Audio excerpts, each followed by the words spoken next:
Halo, oh udah hadir dia, kaget, kaget, kaget, kaget, kaget, kaget, kaget, kaget, kaget, kaget, kaget, Lo kaget? kaget, ya kaget. Siapa nih di balik akun duet Dave Iwet? Akika. Selamat pagi. Selamat pagi teman-teman semuanya. Jadi pokoknya kita udah janjian ya sampai dengan tanggal 7 live-nya, siaran paginya pakai akunnya Iwet sama akunnya Duet. Supaya kita masih bisa ketemu sama teman-teman ya. Emang kenapa sih Kak? Kok pakai akunnya Duet? Kok Kakak belum cerita-cerita nih Kak? Ih, basa-basi deh adek nanyanya. Mengungkit luka lama nih. Gue lupa loh kalau itu kemarin rekamannya di gue. Harusnya gue ini ya. Gue nanti deh gue bikinin. Hari ini ya, gue bikinin ya. Nah, jangan post di TikTok dong. Nanti lu kena ban. Hah? Kenapa? Nggak boleh. Gerakan itu nggak boleh, sayang. Oh gitu. Ya nanti gue potong begitu lo mau begitu, langsung gue set gitu. Udah ganti scene. Iya. Ya kan? Oh atau enggak nanti bagiannya pas yang ini aja, yang pas ada tulisan violation sama elunya hilang. Oh, di lu begitu ya? Iya. Oh, kemarin di lu tuh begitu tampilannya. Iya, lagi berdua tiba-tiba lu nggak ada gitu. Ih, kesel ya. Tapi apa ya? Kalau teman-teman baru bergabung nih di Duet siaran pagi, terus nggak apa yang terjadi, jadi account saya Dave Hendrik itu kena ban. Ya, jadi TikTok rupanya pikir kalau saya ini orangnya suka hajatan, saya dikirim ban. Jadi saya nggak bisa live sampai tanggal 7. Kenapa? Bener. Karena gue melakukan pelanggaran. Iya, ada yang nanya, Mas Dave kemarin nangis nggak? Nggak, dia nggak nangis, dia flu aja langsung. Dia langsung seko, nggak lihat sakit.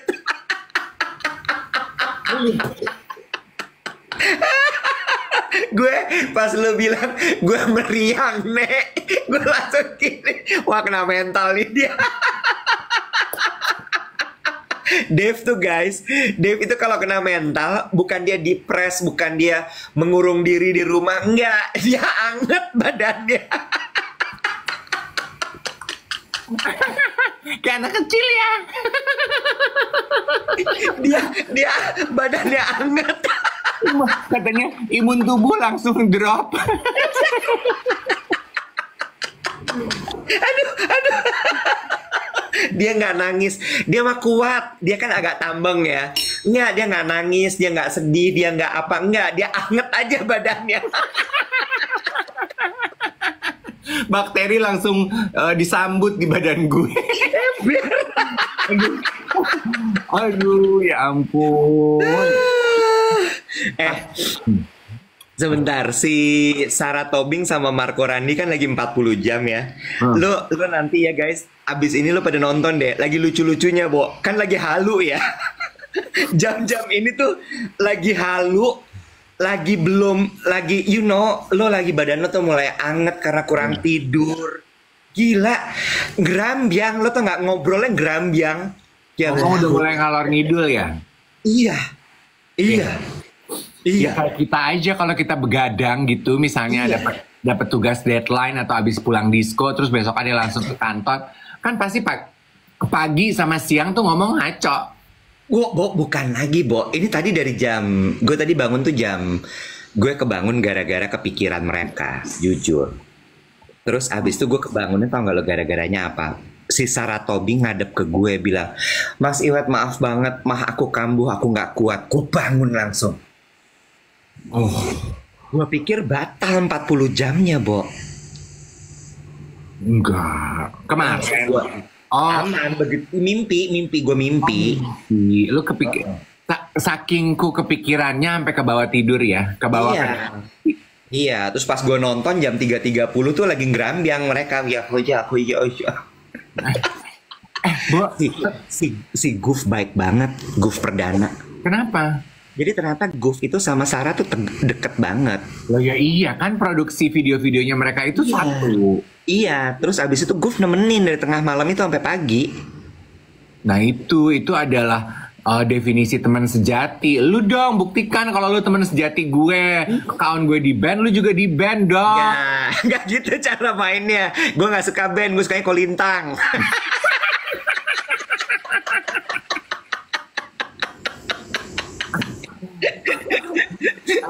Ternyata ya, Bo, orang mau ngetek-ngetek account gue juga nggak bisa loh. Tuh tadi pada ngomong, aku mau ngetek accountnya Mas Steve juga ternyata nggak bisa. Gue kayaknya udah nggak mau posting deh selama 7 hari. Ntar aja deh abis tanggal 7 baru gue posting. Ya nggak apa-apa juga. Biar kesana lu tuh sama TikTok gini, gue nggak apa-apa, it's okay, I'm okay lo. Walaupun ngeband gue tuh tetap aman anak kayak gitu. Tapi ya kemarin gue tuh jadi kemarin kan gue ngobrol, kemarin kan gue syuting sama Melanie. Terus Irwan Ardian temen gue itu juga reach out to me nanya kan, kenapa kok lo di band gitu. Terus kita jadi ngobrol-ngobrol gitu.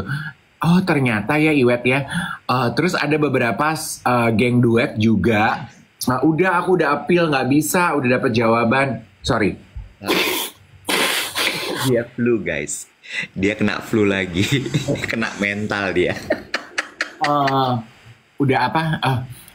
Aduh kok gue udah appeal tapi ternyata tetap nggak bisa. Iya, gue udah appeal dan ternyata menurut mereka itu melanggar peraturan gerakan gue itu. Ya which is emang bener gerakan itu gue lakukan. Walaupun gue bilang, gue tuh nanya. Kata dia, ya tetap aja tapi lu melakukan gerakan itu di depan kamera. Anyway, intinya adalah hasil obrolan gue sama Melanie sama Irwan dan beberapa geng duet yang DM. Ternyata ya Iwet ya, dibandingkan social media platform lainnya, kayaknya TikTok ini yang paling sensitif, paling menjaga dengan baik keamanan komunitasnya loh. Oke, gue jelasin kenapa. Waktu itu kan gue ngobrol sama Osi dari Departemen Live TikTok. Jadi emang bener-bener dia tuh yang ngurusin live TikTok. Dia bilang karena gini, TikTok ini kan terbuka untuk semua usia. Dari anak-anak kan bisa main TikTok, Bo. Iya. That's why mereka sangat menjaga sekali compliance-nya. Kepatuhan para penggunanya. Iya, sehingga mereka tidak mau memberikan contoh-contoh buruk, memberikan edukasi-edukasi yang tidak baik, gitu. Iya betul. Kemarin itu juga waktu gue meeting buat 40 jam tuh bener-bener jagain ya penyiarnya, karena aku tahu Marco sama Sarah kan kadang-kadang suka ngomongnya berantakan tuh. Jangan sampai mereka ngomong jorok, mereka membuat gerakan-gerakan yang tidak baik. Karena bisa benar-benar langsung otomatis di ban, tutup, udah selesai. Iya betul. Jadi hasil diskusi kita tuh gitu kayak di beberapa sosial media yang lain itu tidak sekencang ini nih gitu penjagaan video atau tingkah pola kita nih sebagai kreator. Which is sebetulnya good ya. Kita tuh di satu sisi berarti baik kan bahwa TikTok itu peraturannya tuh kuat gitu. Iya. Ini banyak yang nanya, tapi masih banyak kok Kak yang lolos. Ya mungkin belum kena aja, karena kan pengguna TikTok tuh juga banyak sekali kan. Nah, karena kita tuh ke-expose, penonton kita udah banyak, terus udah gitu orang udah tahu kita, jadi bener-bener dimonitor gitu. Ya betul. Walaupun ada aja sih yang katanya tuh pelanggaran-pelanggaran yang dilakukan oleh pengguna lain biasa-biasa aja. Iya belum aja, mungkin nanti akan ada waktunya mereka juga akan kena. Betul. Sementara itu jangan lupa juga untuk tap-tap teman-teman ya layarnya. Jangan lupa juga pasukan Orange, mari berkumpul lagi. Jangan lupa untuk di-share juga live ini kepada teman-temannya. Kita masih online. Kita masih streaming guys. Iya betul. Ini dari kemarin kan pada nanyain ya. Gue pengen bahas, pengen tahu pendapat lo apa, Wet. Lu sempet terpapar dan ngikutin gak sih apa yang terjadi sama Puff Daddy? Ngikutin baru kemarin. Kan gue kemarin meeting sama Hanum kan. Terus udah gitu Hanum bilang, ih lu kok gak bahas sih P. Diddy? Dibilang gitu. Hanum siapa? Hanum Bramantyo? Bukan. Hanum rekan kerja gue, kolega. Oh, Yang ngasih itu cangkir awan. oh. Nah, Nah, habis itu ingetin cangkir ya. Tadi ada yang nanya. ya, terus Oke. abis itu dia bilang ini, kalau nggak bahas sih di siaran pagi. Terus gue bilang gini sama dia, Bo, ketebak nggak sih bahwa itu tuh terjadi dalam kehidupan mereka? Gue bilang gitu. Masa sih? Gue nggak surprise, lo nggak kaget, maksud gue kayak iya gitu. Terus Hanum tuh bilang gini, tapi kan ini melibatkan apa namanya, selebriti-selebriti dunia loh gitu. Terus gue bilang, well, gue udah menebak sih kalau mereka memang pasti, bukan pasti, tapi melakukan hal-hal sedemikian. Maksud gue kan kayak di balik image mereka yang kayak sempurna itu kan mereka manusia juga ya. Iya. Iya kan? Terus udah gitu, kebayang nggak sih lo punya uang sebanyak itu, akses sebesar itu, kayaknya tuh apapun nggak mudah bisa mereka dapatkan gitu di dunia ini. Iya betul ya, Wet. Iya nggak sih? Jadi kayak ya lo mau apa juga bisa kejadian gitu, bisa ada langsung depan mata lo. Ibarat kata gini deh, Bo. Orang kalau udah kaya banget ya, terus kan suka yang enggak ya, suka yang mikir ngapain lagi ya. Nah, itu poinnya. Itu juga poin. Gue sih sebetulnya termasuk orang yang kaget, Iwet. Mungkin karena seperti teman-teman, ya dalam bahasa lu gue kan dodol ya. Maksudnya gue menganggap bahwa orang tuh Bukan, bahasa gue lo tuh netizen. gue kan netizen ya, gue menganggap bahwa masa sih gitu. Gue percaya orang Badung, gue tahu ada orang Badung, laki-laki Badung tuh gue tahu gitu, tapi nggak sampai sebegitunya. Ini kan kayaknya tuh freak banget, Bo, gitu. Dan gue tuh kaget banget, anjrit, masa sih, astaga gitu. Dan apa ya, kupasan kriminalitasnya tuh tiap hari tuh nambah gitu. Astaga, gitu loh yang membuat idih gitu. Oh my gitu. Tapi poin lo yang terakhir adalah, Dave, masa sih orang orang terkenal berarti uangnya banyak. Nah, karena teman gue tuh suka bercanda gini, orang kaya kan aneh-aneh, Bo. Iya, orang yang duitnya banyak tuh udah mulai aneh-aneh, Bo, pikirannya. Pengen ngapain lagi ya? Gitu. Iya. Kata gitu ya, kalau kita nih gitu, kita mau beli mau makan daging Wagyu A5 gitu, mungkin harus nunggu special occasion gitu. Nah ini dia, Bo, nggak perlu nunggu special occasion, Wagyu A5 udah biasa aja, kayak nggak ada challenge gitu ya. Nah, Apalagi ya gitu. itu dah. Ibarat kata gini, lo mau makan Wagyu A5 juga kayak lo tinggal bilang, aku mau Wagyu A5 dong. Datang tuh Wagyu A5.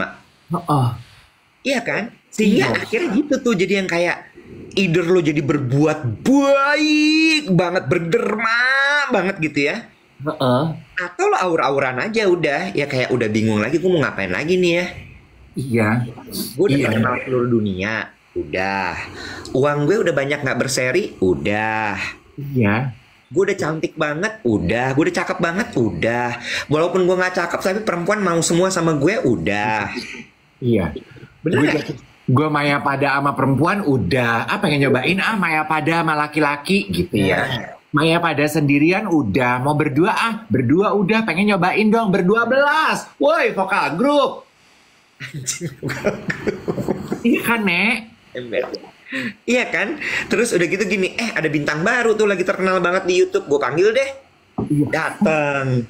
170 M, Bo, dia itu sekali perform. Ya makanya coba lo bayangin. Iya, aduh. Amazing loh. Iya kan? Jadi maksud gue kayak ketika itu terkuak tuh gue kayak, oh iya. Si Hanum tuh malah bilang gini sama gue. Ini tuh agak mirip sama kasusnya Epstein. Nah, gue baru mau nunggu. Jeffrey Epstein. Kan ada tuh dokumenterinya di Netflix. Iya, itu menurut gue gila. Karena dia melibatkan bukan selebriti. Pemimpin dunia, Bo. Nah, ini versi selebritinya yang... Nah, tapi kalau Jeffrey Epstein sih, Epstein kali ya. Gak tahu. Katanya jangan sebut nama. Oh iya. JE. Aduh. Hati-hati ya, ini bahasan ini soal sensitif nih. Iya. Kalau JE itu kan udah selesai kasusnya. Konon kan dihilangkan, Bo. Iya, maksudnya buat kita orang tuh, oh dia di penjara, terus di penjara dia menyudahi hidupnya, ya udah gitu, selesai. Nah kan kalau ini kan kita bertanya-tanya ya, akankah dia mendapatkan ganjaran yang selayaknya, you know? Iya, benar, benar, benar, benar, benar, benar. Iya, ya, you know. Cuma si JE itu menurut gue lebih lebih nakutin karena oke, selebriti tuh punya punya power gitu ya. Tapi ini pemimpin dunia loh. Iya, Powernya nggak main-main, Kak, kepada hukum. iya, Iya kan? Kepada apa tuh? Ya gitulah yang mengatur dunia gitu. iya betul.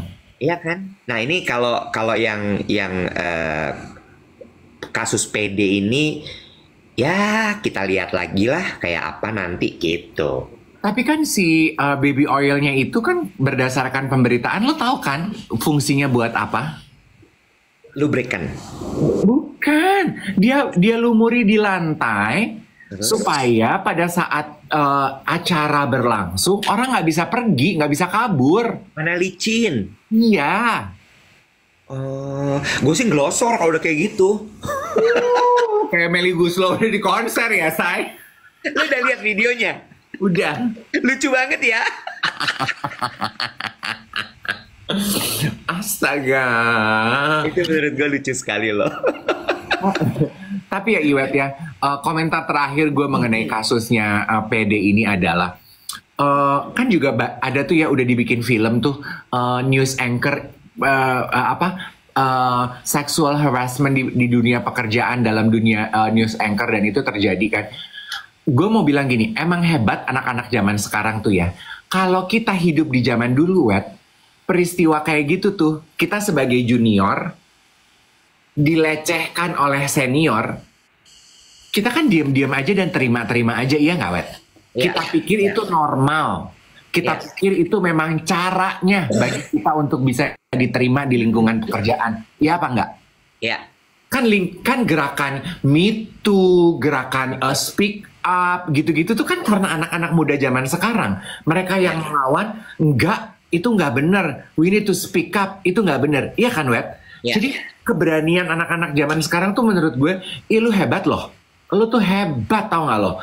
Your courage, your guts untuk melawan status quo yang emang, kita kan terima aja, emang begitu kali ya sebagai junior. harus emang junior tuh digituin kali untuk bisa diterima, ya udah deh daripada nggak diterima gitu. ya. Iya, iya, iya, iya, iya, iya. Setuju, setuju gue, setuju gue, setuju gue. Cuma ya, ya akhirnya kebongkar juga. Tapi ini tuh nyambung sama, ini udah pernah kita bahas belum sih, Bo? Apa tuh? Tahun ini tuh tahun bersih-bersih. Yes. Udah pernah ya? Secara sedikit.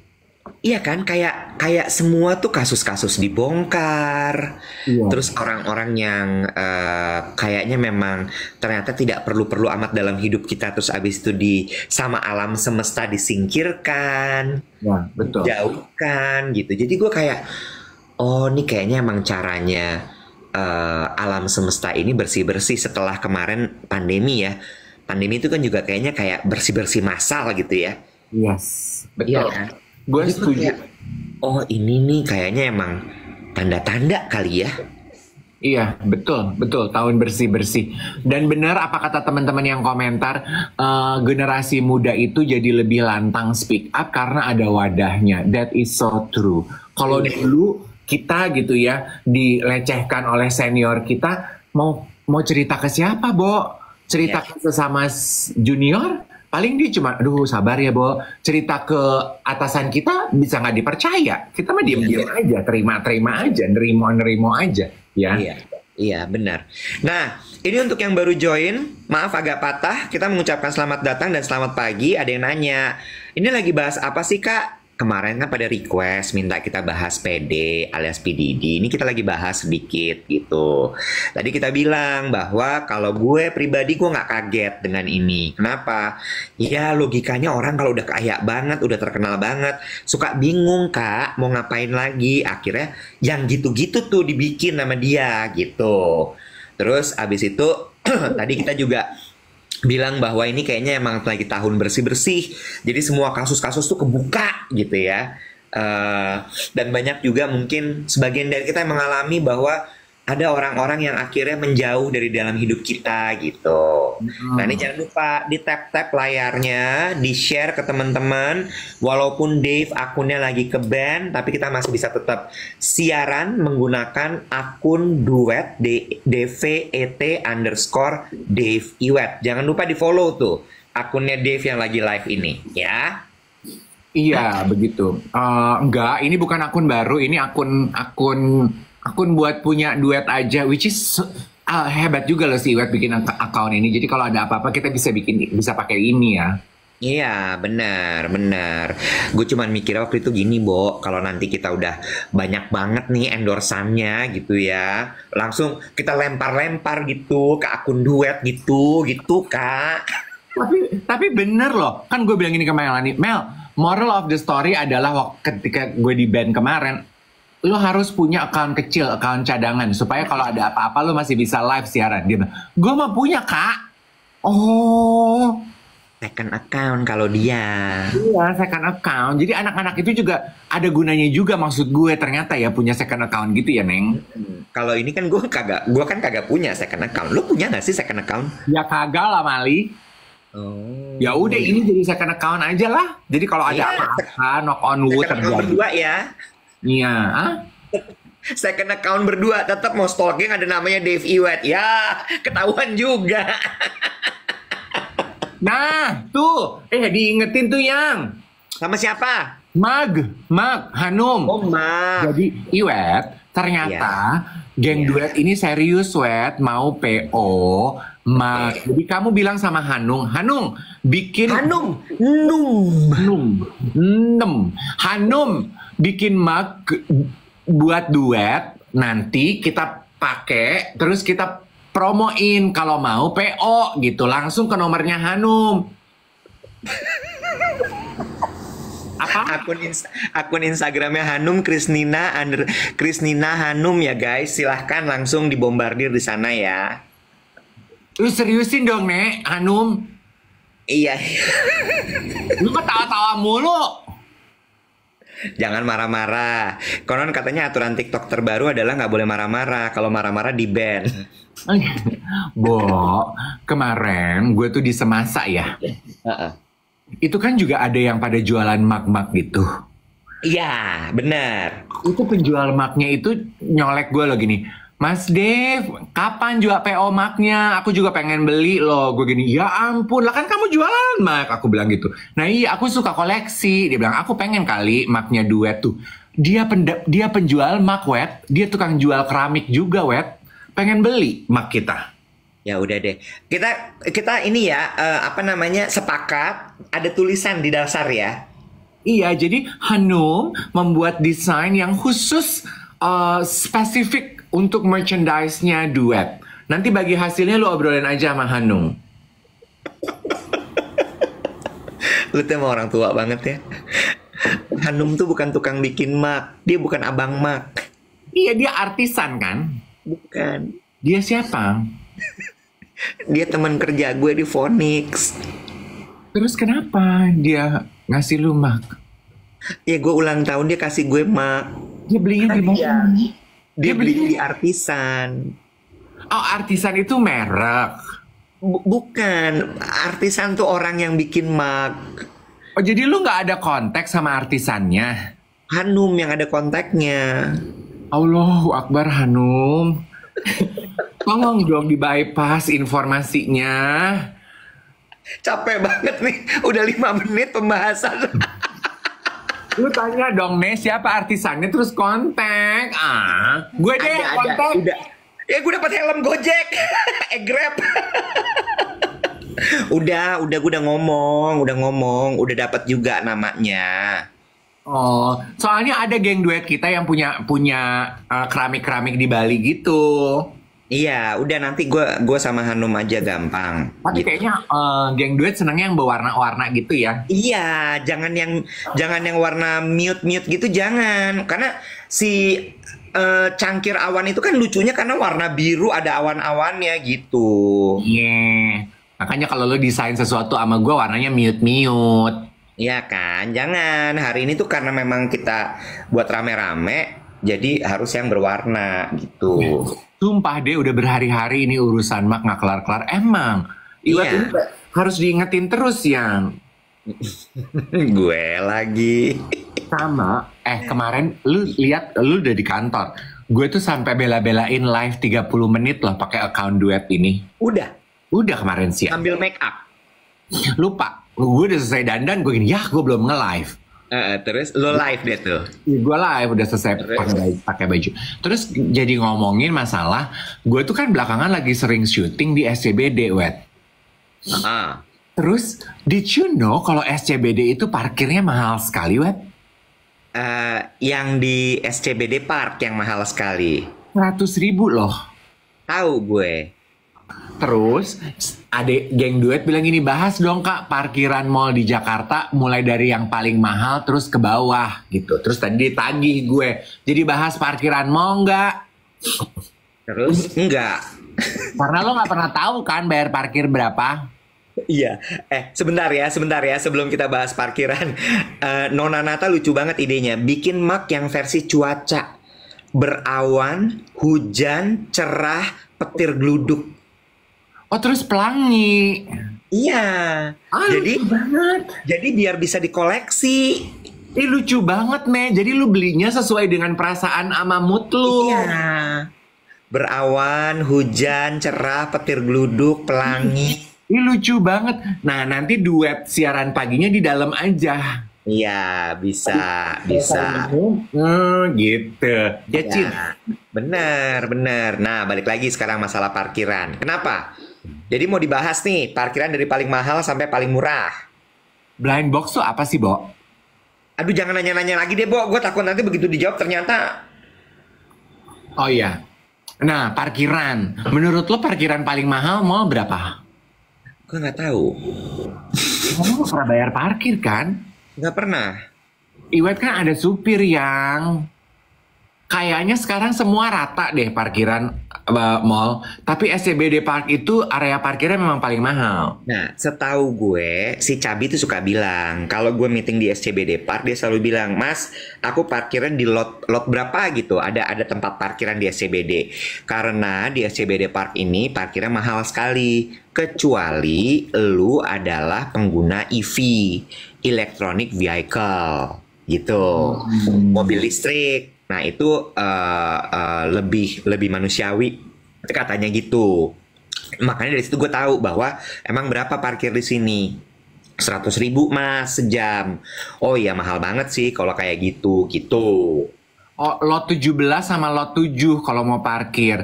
Nanti Iya. dari lot tersebut naik bagi. Jalan kaki. Oh, jalan kaki. Oke. Sama yang gue tahu juga mahal lagi tuh adalah kalau lu parkir di mall yang bener-bener di depan mallnya tuh, di depan pintu masuk, itu mahal. Itu kalau nggak salah sekitar 250.000 gitu. Itu kan kayaknya cuma buat mobil-mobil mewah deh. Iya, benar. Nggak pernah gue lihat mobil Avanza gitu parkir di situ. Nih ya, kita cerita soal mobil mewah mau nggak loh? Apa tuh? Cerita ya, ini cerita ya. Menurut gue, ketika lo punya mobil mewah, maka lo harus menyiapkan, gini, punya mobil mewah itu menurut gue bukan hanya mahal ketika lo membeli mobilnya. Gue tahu nih arahnya. Lo tahu kan arahnya? Tapi juga untuk daily operasionalnya. Ya. Mahal, Bo. Mahal. Kenapa? Gini, kita ngomongin mobil sports ya, Bo ya. Mobil sports extra luxury mega sports car gitu ya. Ya. Itu belinya aja udah di atas 1M. Di atas 2M, Bo. Bisa 3 sampai 5M itu mobil harganya. Oh ya? Ya, lanjut. Ketika lo bawa mobil itu, nggak selesai itu urusan lo dengan beli itu mobil sekali. Nggak. Bensinnya mahal. Iya. Perawatannya mahal. Iya. Ada satu nih yang kadang-kadang orang suka lupa. Lo harus selalu siap bawa cash. Untuk ngetip yang vale, yang nyariin parkir. Say, mobil lu udah 3M masa ngetipnya cuma 20.000 atau cuma 5.000? Malu kali. Nah, nih dimulai dari parkiran yang di paling depan itu deh. Lu kan mau mobil lu nggak baret dong. Lu kalau udah punya mobil gitu kan cenderung ada keinginan untuk, gue pamerin dong, gila kali lu, masa gue taruh di basement. Ngeceng dong, ngeceng. Ngeceng dong, ya kan? Itu udah 250.000 parkirnya di depan. Iya. Begitu lo parkir, nyos, orang berbondong-bondong bukain lo pintu. Masa kagak lo kasih duit, Nek? Iya. Lo kasih duit lagi minimal 200.000. Ya nggak? Habis itu nanti nih, lo misalnya oke gue nggak parkir deh, lo turun nih di lobi, set. Ada yang langsung lari, tuh, bukain lo pintu, cegrek. Masa kagak lo kasih duit? Iya. Lo keluar nih dari lobi mau masuk ke mobil lo, berbondong-bondong orang bukain lo pintu. Nah, sehari tuh, perkara lo pergi ke mall aja, cuman buat urusan masuk sama keluar mobil. Ini cuman masuk keluar mobil ya, belum lo belanjanya, belum lo makan ya. 1 juta dah. 1 juta. Iya betul. 1 juta tuh. Jadi balik lagi tuh ya, kalau emang belum siap-siap banget, ya jangan. Iya. Itu sama kayak pakai tas Birkin sih. Nah, waktu gue nggak akan pernah lupa social eksperimen yang dilontarkan temen gue. Dia kerja di brand. Waktu pertama kali gue punya tas itu, temen gue bilang gini, lu lihat ya, people will treat you differently ketika lo masuk ke toko atau jalan di mall bawa tas ini. iya. Iya, karena kan mereka they expect you ya, oh ini lo bakal belanja, lo punya uang, lo ini, lo itu. Jadi memang gaya hidup lo juga harus lo sesuaikan gitu. Yes, Itu betul. yang, ya kan Nek? Itu yang membedakan. Oh emang beneran mampu atau oh lo maksa. Iya. Iya. Ya kan? Bener, setuju. Jadi itu tuh kayak gue gini. Oh, beda ya emang ya. Dan bener yang Dave bilang bahwa people treat you differently tuh, they do treat you differently. Tiba-tiba orang yang kemudian jadi negur lu, tadinya nggak pernah negur. Tiba-tiba orang jadi basa-basi sama lu, tadinya nggak pernah basa-basi. Dan jangan salah loh, itu menurut gue adiktif. Oh iya. Kalau lo nggak tahan-tahan ya, lo akan craving terus untuk ada di situ. Oh iya. Ya nggak? Dan itu menurut gue lebih berbahaya.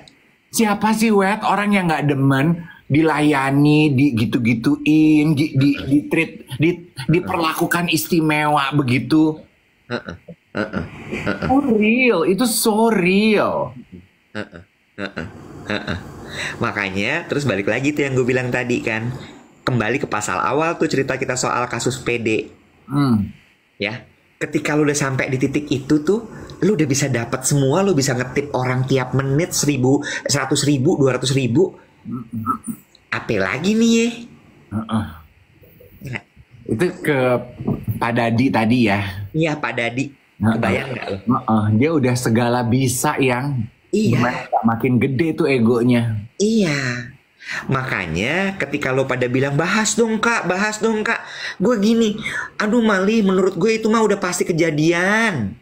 Iya sih. Tapi yang penasarannya adalah buntutnya. Gue pengen tahu buntut ceritanya aja gitu. Iya. Gue sih berharap terjerat hukum ya. Iya, kita lihat aja nanti ya, apakah ternyata memang hukum bisa sekuat itu atau tidak, gitu kan? Apakah ternyata dia bisa membeli hukum di sana?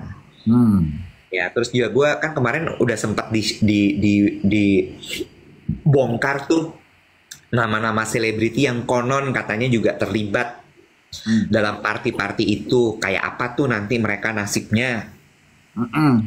Gitu kan? Karena gue ngelihat gitu ya, Bo, maksud gue kayak ya gue cukup dekat lah ya sama kehidupan orang-orang itu gitu. Mas gue bukan Pak Dadi gitu ya, bukan Pak Dadi, gue nggak kenal dia. Orang-orang kaya itu emang kadang-kadang lu suka gini, gila ya, dia bisa kayak gitu ya, bisa kayak gini. Aduh gue sorry nih, gue masih terbang ke Paris. Ngapain bu ke Paris? Iya ada shownya Elvi nih, gue diundang. Terus tiba-tiba ya gue nyebut merek lagi, ntar tersinggung lagi. Ya mas gue satu brand gitu, ntar tiba-tiba dia di Instagram udah foto sama Jennie Blackpink, sama Usher, sama siapa. Terus gue gini, wow, money can buy everything. Itu kan 15% ya yang kita pernah bahas artikelnya kan, the super rich of the world. Iya. Jadi kayak ya emang begitu, Bo. Ini baru kebongkar aja satu. OMG, bicara mengenai the super rich, lo terpapar nggak dengan istilah anak Gen Z sekarang, milenial dan Gen Z, loud budgeting? Apa tuh loud budgeting? Yang kemarin juga disebut-sebut sebagai, abis itu ada namanya doom generation. Apalagi tuh doom generation? Satu-satu ya. Iya. Loud budgeting itu kemarin gue kirim ke lo. Di harian Kompas sudah membahas itu. Apa tuh? Gue maaf skip, banyak pikiran. Nggak apa-apa, gue kan senang aja kirim-kirim. Kalau gue ingat gue kirim. Loud budgeting. Jadi apa sih loud budgeting yang dibahas oleh harian Kompas? Budgeting gitu, lo membuat budget harian keuangan lo, tapi lo tidak malu untuk mengakuinya. Jadi lu ngomong sama teman-teman lo gitu. Intinya adalah semenjak pandemi, rupanya kan ekonomi belum terlalu pulih tuh. Iya. Kan banyak generasi muda, anak-anak muda yang masih kena imbasnya, Wet. Kita beberapa masih kena imbasnya. Kerja susah, cari uang susah, jadi mereka harus menyesuaikan budget kehidupan mereka. Jadi mereka harus lebih berhemat. Makanya bermunculan tuh warung-warung kayak warteg, tempat makan yang murah meriah kayak zaman waktu apa tuh? Krismon. Ya. Diwawancara lah pedagang warteg sama rumah itu, dia bilang katanya kalau dulu kalau dulu 15.000 orang beli di warung Padangnya dia masih nambah lauk. Kalau sekarang 15.000 nggak jadi beli. Jadi dia turunin harganya 13.000 satu nasi satu lauk. Oh ya. Jadi daya beli sekali makan itu 13.000 kata si bapak. Oh ini yang lu kemarin kirim apa namanya, daya beli masyarakat menurun ya? Iya. Oh bentar, gue motong sedikit nyambung soal tadi. Gue baru diceritain sama si Cabi, driver gue. Dia bilang gini, Mas, gue nanya. Gue kan suka kalau lagi jalan gitu kan lewat warteg-warteg gitu ya, gue nanya, kalau makan di sini tuh berapa kira-kira, gue bilang gitu. Terus warung makan Padang, dia bilang 12.000 juga dapat. Terus gue gini, yang bener loh, iya nasi ayam paket, dia bilang gitu. Ayam bisa dapat 12.000, gue bilang gitu. Bisa, tapi cuman sayap. Ya. Atau paha pentung. Apa tuh paha pentung? Oh, drumstick. Cuman drumstick, terus sama kuah, sama sayur, nasi, terus bumbu rendang. Iya. 12.000 bisa dapat. Gue bilang gini, oh bisa ya segitu ya? Bisa, dia bilang gitu. Terus gue bilang gini, gue nyobain dong sekali-kali lo beliin. Janganlah, dia bilang gitu. Lah kenapa? Gue bilang gitu. Janganlah, udah nggak usah, dibilang gitu. Segitu kan? Iya. Gue nyobain lo sekali-kali, pengen tahu gue. Bener kan? Artikel Kompas itu bilang.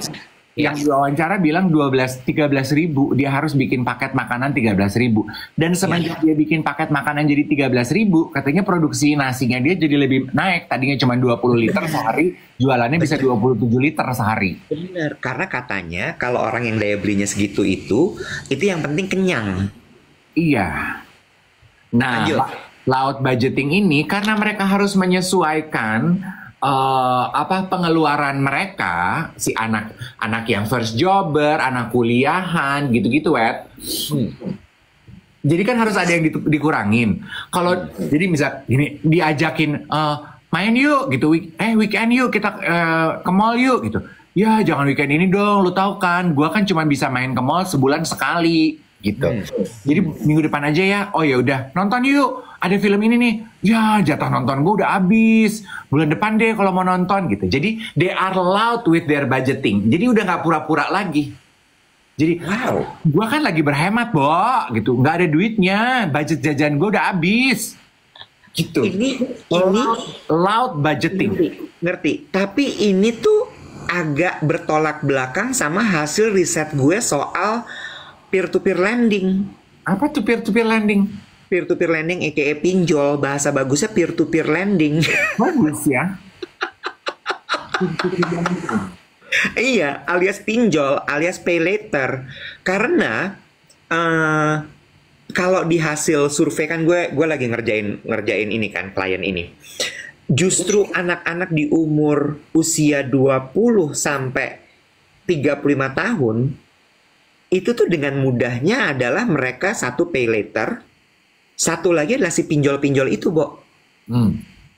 Gitu. Terus gue jadi mikir gini, wah ini ada dua kutub nih berarti. Ada satu yang very loud on their budgeting, ada lagi yang ya udah enteng aja. Dan biasanya mereka ini yang agak ngeri ya. Si peer-to-peer lending ini digunakan atau pay later ini digunakan untuk gaya hidup. Oh, rata-rata peer-to-peer lending ini digunakan untuk gaya hidup. Untuk mereka ya. Beli gadget. Nah, beli sepatu. Beli tas. Lalu kemudian makan. Nah, gitu. Makan bukan makan buat kebutuhan sehari-hari ya. Tapi makan yang kayak, wah hangout apa gitu. Kongko. Mereka itu tidak bisa delay gratification. Yes. Nah, ini yang disebut konser. Iya, ini yang disebut doom generation istilahnya. They are doomed karena they spend so much on their lavish lifestyle. YOLO, hidup cuma sekali, pikirin ntar we, kumaha engke we gitu. Konser harus nonton, ya Labubu harus 15, sepatunya Lisa Blackpink harus ada, nanu. Jalan-jalan harus 3 bulan sekali gitu. Sementara sebetulnya belum mampu-mampu banget gitu. Doom generation. Ini tuh sebenarnya terus gue gini. Kok ini sebenarnya sama kayak zaman kita dulu ya? Apa tuh? Ya Milicious bilang gini, tren kartu kredit berulang jadi tren pay later pinjol. Iya. Kita kan kalau zaman dulu kartu kredit, Bo. Iya. Lu inget nggak yang zaman dulu gue tiba-tiba nangis-nangis gara-gara gue kagak bisa bayar kartu kredit gue? Iya, betul. Iya kan? Sama, cuma sekarang bentuknya karena digital kagak pakai kartu lagi. Sekarang peer to peer. Nah, si Ipir hadir di handphone. Mande lalarui Sanjo. Iya benar. Jadi sebenarnya kayak ada yang hidup begitu susah gitu ya, imbas ekonomi itu begitu terasa banget sampai mereka harus melakukan loud budgeting gitu. Sementara ada di atasnya itu mungkin yang terjebak peer to peer yang sebenarnya susah juga, keuangannya nggak sebanyak itu juga tapi denial gitu, iya nggak sih? Ember. Nah itu tuh menarik tuh. Dasarnya adalah, nih gue cerita pengalaman hidup gue bagaimana gue terjerat dengan kartu kredit dulu. Mbawati saksi hidupnya tuh, aku nggak bisa bayar kartu kredit. Terus Mbawati gini, kamu kapan punya kartu kredit? Tapi kan lu mah nggak bisa bayar kartu kredit karena lu tarik tunai kan? Ember, zaman dulu udah memang bodoh banget tuh zaman itu. Terus udah gitu, alasannya kenapa gue sampai punya kartu kredit apa segala macam gitu ya. Jadi dulu itu kan kalau di manajemen kami berdua, kita kan dulu satu manajemen kan, kita tuh digaji guys, kita tuh digaji, lalu uang pekerjaan kita tuh disimpan karena memang dipersiapkan untuk masa depan dan sebagainya lah gitu ya. Nah, gue mulai gini, gaji gue nggak cukup nih, sebenarnya cukup. Tapi kan gaya hidup gue pada saat itu, penyiar Hard Rock FM, ya nggak?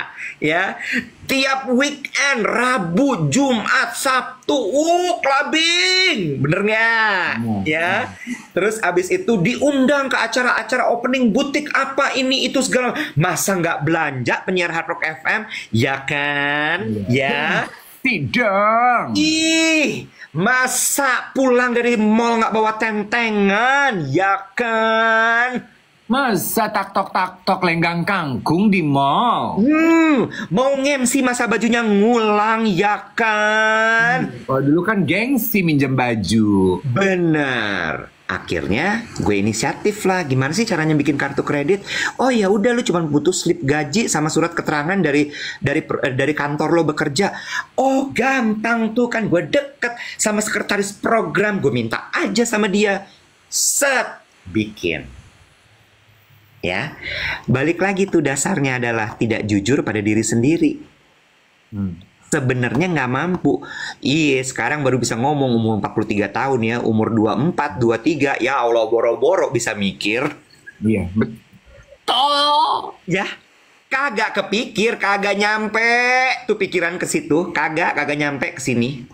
Iya. Balik lagi tuh, nggak jujur sama diri sendiri, terbawa arus pergaulan.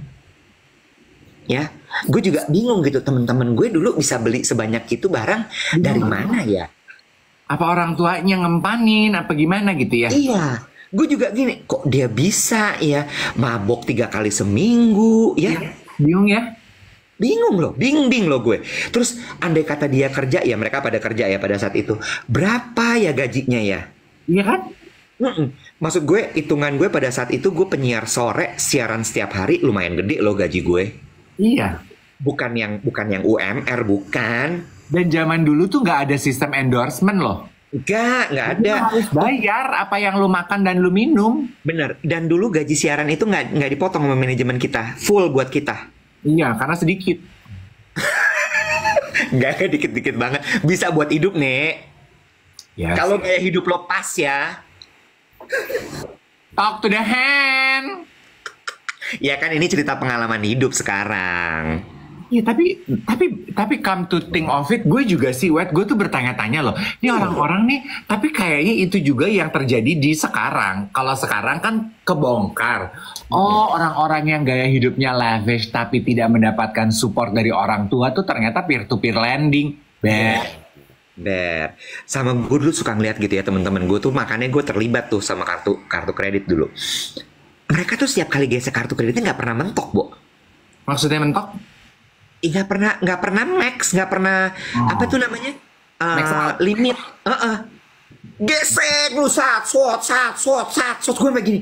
Anjir, limitnya berapa tuh kartu kreditnya ya? Keluar negeri kagak max out tuh kartu kredit, gue sampai anjir. Gue mesti kerja apa lagi nih?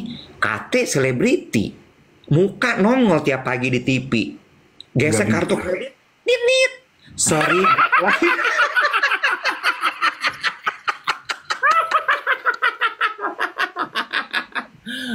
Ya kan? Iya kan? Terus gue kayak, kerja apa ya biar kagak natnut pas lagi ngegesek kartu kredit. Iya, betul.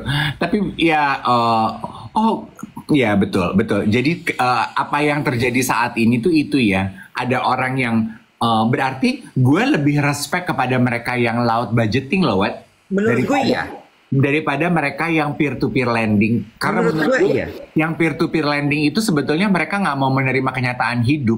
Yes. Lu sebenarnya nggak mampu, tapi lu halu. Iya, dulu sampai temen gue ada yang gini. Dia bilang gini, temen gue tuh lebih tua. Dia bilang gini, lo tuh jangan kebawa ngelihat teman-teman lo begitu. Dia bilang gitu. Itu bisa ketahuan kok, ngukur gitu. Kita bisa ukur mereka itu gimana kehidupan finansialnya. Bajunya gonta-ganti, liburan terus-terusan. Terus lo lihat sumber pendapatannya, kok kayak nggak matching ya. Sekarang kan ada tren tuh kalau di sosial media, my aesthetic, social media aesthetic and my real life. Lu suka kepapar gak sih? Ya. Iya kan? Itu sebenarnya gambaran gitu. Secara estetik tuh kayaknya wow gitu. Tapi real life-nya, terus Nah. temen gue bilang gini, coba cek deh. Pasti tagihan kartu kreditnya gede. Hmm. Gitu. Iya betul. Ini kayaknya ya we can connect the dots, at least on my mind I connected gitu. Kan kemarin gue baca artikel di TikTok juga ada yang udah bikin video kontennya. Di Cina orang itu sudah tidak, anak mudanya Z sama milenial udah nggak belanja luxury brand web. Jadi luxury brand itu sudah mengalami penurunan. Lalu mereka belanjanya apa? Mereka membeli barang produksi lokal yang memaparkan keindahan estetik dengan harga terjangkau. Yang lebih ramah ke kantong mereka. Jadi mereka udah nggak dar-der-dor nyari logo, memamerkan kekayaan. Enggak, buat mereka jadi kayak, mereka lebih bertanggung jawab aja in spending their money. Karena buat mereka, buat apa ya? Gue bayar puluhan juta buat brand-brand ini, sementara gue bisa dapet cuman 1-2 perak dengan brand-brand lokal yang harga, yang menurut gue aesthetically udah cukup buat gue. Kan sebenarnya mungkin juga secara global itu juga terjadi ya, Wet ya? Iya. Iya kan? Kayak the rise of local brand sekarang ini. Itu kan juga sebetulnya juga mungkin karena jawaban bahwa, Bo, ada nih konsumen yang nggak pengen dan nggak mampu belanja produk-produk high-end, tapi mereka tetap harus belanja kan kehidupannya. Ya kan? Bikin deh lokalnya yang murah-murah. Iya, iya. Terus kan masuk tuh thrifting, iya nggak? Iya. Terus kan lu juga sering lihat, kayak kemarin tuh gue ngeliat di Bright Spot, Iwet. Kan sekarang banyak tuh jajanan-jajanan yang dikreasikan oleh anak-anak muda. Iya. Ya kan? Yang kue apalah anak muda tadinya kerja di kantor mana, terus dia sekarang jualan kue tiaw, jualan apa. Kita nggak pernah tahu. Dia siapa tahu di PHK, terus akhirnya menemukan passionnya, terus jualan ya kan? Atau mungkin itu side hustle-nya. Malam-malam dia jadi pengacara, siang-siang dia jualan kue tiaw. Ya kan? Kebalik. Siang-siang dia pengacara, malam dia jualan kue tiaw. Nah iya. Lu pengacara apaan? Kerjanya malam. Gitu, Wet. Lu tuh ke Bright Spot nggak sih kemarin? Belum. Kan gue sesak udah gue kata sama lu mah. Iya. Wet, itu gue ngeliat ya persis sama kayak waktu Krismon, Wet. Waktu Krismon tuh gitu kan, yang pada jualan tuh anak-anak muda, anak-anak ini yang di PHK dari kantornya atau nyari side hustle. Itu semua yang jualan, Wet. Anak-anak muda putih-putih, bening-bening, bening cakep-cakep deh. Iya. Lo tau nggak di Cosmopolitan edisi terbaru, ya, Cosmopolitan Indonesia nih edisi terbaru print, dia sampai membahas adalah nih satu liputan khusus membahas soal kalau lo sampai di layoff.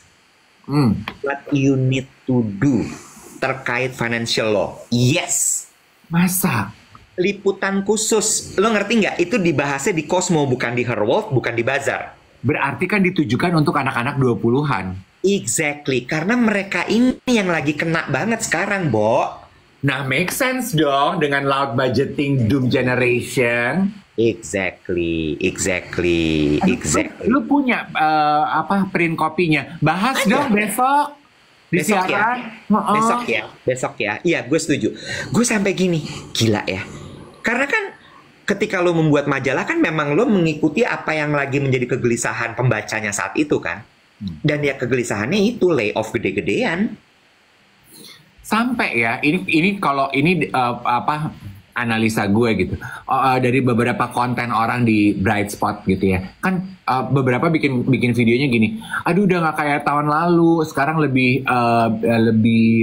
mindful belanjanya. Kalau tahun lalu kayaknya kalap begitu, lihat beli, sekarang enggak, muterin dulu ya guys satu kali, abis itu mikir, dipilih apa yang mau dibeli gitu. Iya, benar. Setuju gue. Jadi balik lagi gitu ya bahwa iya kita tahu ada loud budgeting. Mudah-mudahan ya si Dooms Generation itu tuh kayak udah mau beralih nih kepada orang-orang yang loud budgeting. Iya. Ya, sehingga mereka sudah lebih bisa jujur sama dirinya bahwa oh gue nggak mampu. Oh gue nggak bisa. Oke, gue tahu ada kemudahan peer to peer. Tapi apakah gue kemudian bisa membayarnya? Belum tentu. Jadi lebih baik jangan deh. Hmm, ini insight ya, ini insight ya. Kalau teman-teman apa tuh namanya financial planner atau ahli keuangan, berarti lu buruan deh. Ini adalah market tuh. Karena beberapa teman gue web, mereka bukan financial planner, tapi gue lihat mereka bikin pengumuman di story. Dia bilang, ayo adik-adik kalau mau belajar cara membuat budget planning supaya kita tidak terjebak menjadi doom generation. Aku ajarin apa yang aku sudah lakukan. Gue gini, Bo, lu serius ngajarin? Iya, dan gue buka kepada siapa aja. Gue bukan financial planner, tapi gue ajarin yuk gitu. Tuh, bikin deh kelasnya. Cara ngitung budgeting. Dan menurut gue, sekarang lu belajar laut budgeting, lu belajar berhemat.